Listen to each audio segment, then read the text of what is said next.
Happy New Year, Jay Ellis. Damn right. And what better way to kick off 2021 than with the music, Jay Ellis? Music CP. Because the Knicks bounced back with a 106-102 win in the land of the Hicks.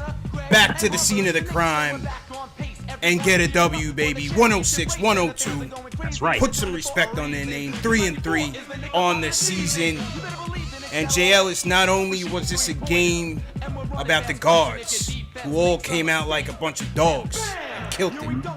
Not only was it R.J. Barrett, That's right. who bounced back with 25 points. What's his name? Put some respect on his name.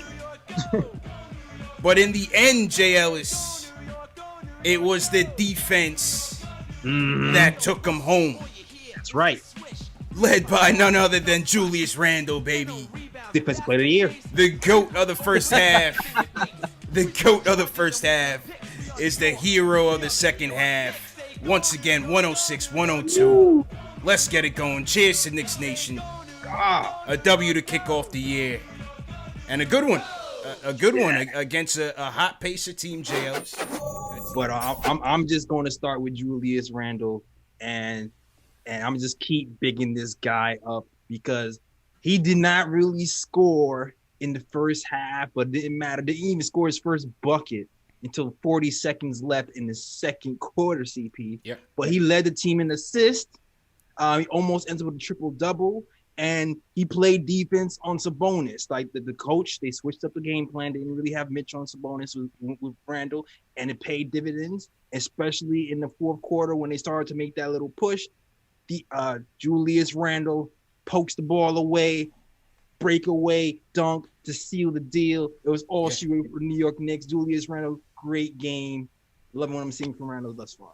Gotta love what you're seeing from the team as a whole, man. Playing very hard for Tibbs, win or lose, and we'll certainly touch on that later. But to me, the pivotal point of the game, JL, is 1 minute and 51 seconds left in the fourth. They're up by 2, 98-96. Julius goes head up with Sabonis on the defensive end, draws a loose ball foul after Sabonis misses the shot. Julius is fired up. Next possession, he gets the steal and the dunk. Yep. Following possession, you get the quintessential block by Mitchell Robinson. Yes, sir, Mitch. Followed by an Austin Rivers up and under layup, puts the Knicks up 102-96. JL, let me tell you something, man. As a guy who prides myself on defense when I watch this team, watching that sequence down the stretch, I was ready to run through a wall, bro. What? I was screaming. It was crazy. Screaming, CP. Facts. First of all, thank you, coach, for finally recognizing that Reggie Bullock was not it. Oh, man. Yeah. Had to take Reggie out of there, man. He almost lost it for us, Sales. Yeah, put that man on the bench. Put him on the bench. Austin Rivers over here hitting the threes and making plays. And then on top of that, the combination of Austin Rivers and Emmanuel quickly taking turns, breaking down the D, kicking it out, was working great for us, especially because both of those guys can hit the open shot when they need to. You know what? I'm going to get back to those guys, but we got to give credit where credit is due, JL, so we do that on this show. Elfrid Payton set the tone tonight. 19 points, 8 boards, and 5 assists. And I was saying this from the first game going into it, and that was, as much as Sabonis gives to the Pacers on the offensive end, he'll give it right back on the defensive end. The Pacers' defense, although it's one of the tops in the league, their interior defense is the weakest link, and that is Sabonis. And, Payton just kept attacking. I wanted to see Julius do that a lot more in the first half. He ends up getting back to him in the second half. But, Payton really set the tone early in this game. Again, with the guards, RJ bounce back game. Efficient night for RJ. 25 points, 8 of 15 from the field, 4 of 5 from downtown, 5 of 6 from the free throw line. They was ready to get him up out of here, JLs, after the Toronto meltdown. But make a misleague, bro. They don't listen to us, CP. They don't listen to us when we say chill out on the RJ slander. Yeah. This guy works hard. He's going to bounce back, and that's exactly what he did. Loved how he took onus on himself, hit all the threes when the game was on the line. Give me the ball. I'm hitting these free throws. Hit them all. Put them to bed.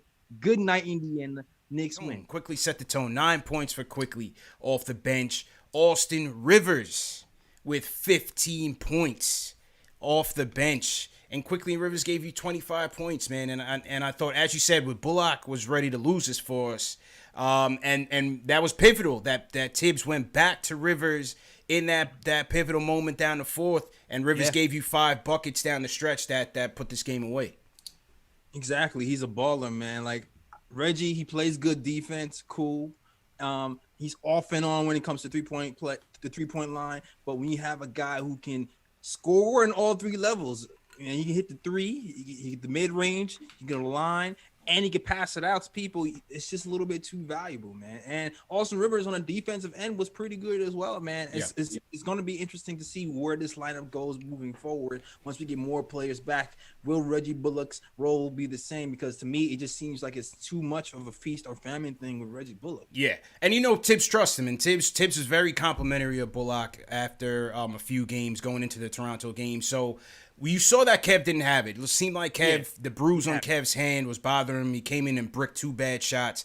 Good job by Tibbs taking him out. But then he goes back to Bullock, who did his best to cost us the game. So good job by Tibbs going to Rivers. I think once Burks comes back, the combination of Bullock, Frank, DSJ, and even Kev could be on the fringe, because we saw some of that small ball lineup, and I love that Tibbs was able to go there to adjust. The small ball lineup is going to be ideal when you have RJ out there. Whether you're going to go with Julius at the 5, or you're going to have Noel out there at the 5. You know, one big with RJ, Rivers, quickly. And you may have Burks out there as well. So you could be going small at some points during the season to match up.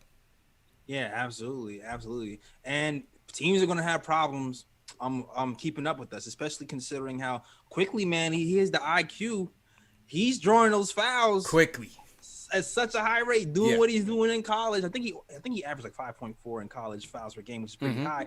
Doing that in the NBA level, so he's going to give you those extra possessions. He's going to run you to death. I felt very, very comfortable quickly in the game. It just seems like he just flowed right into it. So did Tibbs. Tibbs, he was the first guard off the bench. Tibbs went right to him, injury and all, went right to him, quickly came in there and plays like a vet. I seen it from the early preseason, bro, that, you know, there was no pressure on this kid. I remember Clyde, going back to preseason, when Clyde was like, they got to ease him in because it's going to be pressure. You could see the poise in Quickly's head. You could see it. The way he attacks the game, there's no pressure on him. He's ready to play. Came in ready. Right off the bat, he's pressuring full court. You know, trying to set that tone off the bench, man. Great job.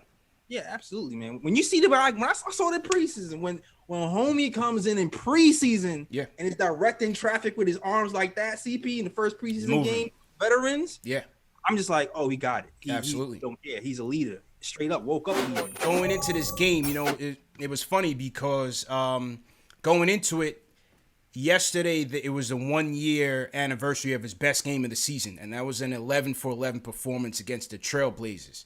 And the common theme of that game was just Mitch really controlling the paint, just being dominant around the boards, grabbing those 50-50 rebounds, you know, getting those tip-ins. And you saw exactly that in the first half of this game. He was lights out in the paint for this team on both ends, a lot more discipline in the paint. Offensively, he was grabbing the 50-50s and tipping them back in. I thought Mitch gave us a lift in the first half. Again, had trouble with Turner with the corner threes. You know, we gotta correct that. But in the end, got him with the quintessential money Mitch please block on a Malcolm Brogdon 3 and helped seal the game. So great job by Mitch once again. 16 points, 9 boards, 2 blocks, 8 of 10 from the field for the Block Nest Monster, bro. Kudos to the Knicks. They stay focused. They're building each game. You can just see it. And as soon as the more pieces we get back, the more total picture we're going to have. It's going to be interesting. It's going to get interesting. It's going to get interesting. That's all I'll say, man. I don't know what the piece is. I don't know. Do we mention that word? Nah, I'm not saying it. I'm just saying it's going to be interesting, bro. It's going to be interesting.